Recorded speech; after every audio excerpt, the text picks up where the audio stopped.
Today we're going to talk about indecision. No, indecisiveness. Or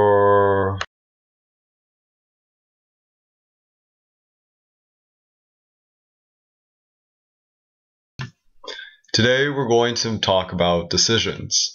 Making them, not making them, and most importantly, not regretting them. Now, choosing a topic for this project, I hesitated and I bounced back between option after option after option. I probably sifted through maybe 24, maybe 25 different topics, and due to my indecisiveness, I probably killed about the better half of last week just trying to choose on what to actually talk about for this project.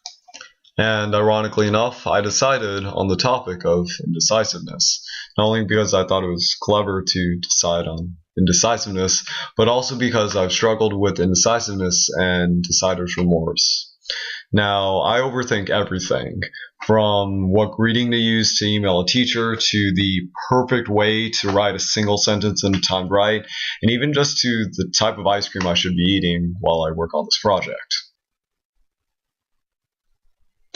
But on a more serious note and a more significant level, I and just about everyone else my age will eventually have to decide on some pretty meaningful decisions, ranging from what career path to pursue, to who to marry and who to date, to really just what steps are we ultimately going to take in order to live our lives as happily as possible.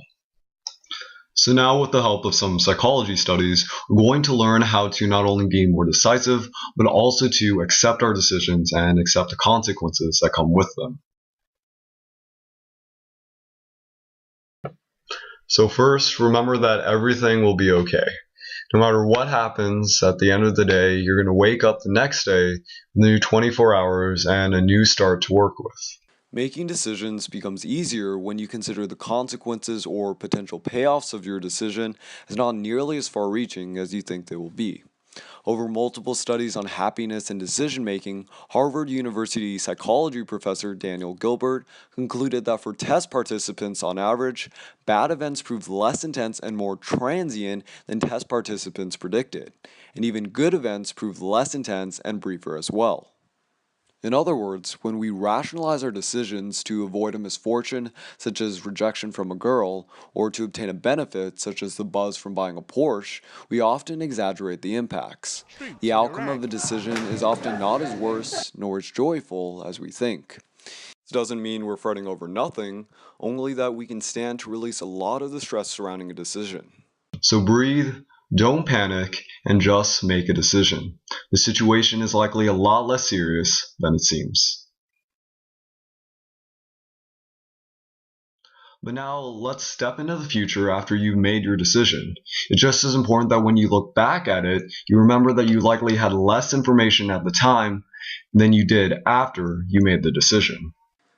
Tech professor of economics, Colin Karamer, explains that when given new information, the brain tends to file away the old data and ignore it. Once we know the outcome of a decision or an event, we can't easily retrieve those old files, so we can't accurately evaluate something after the fact.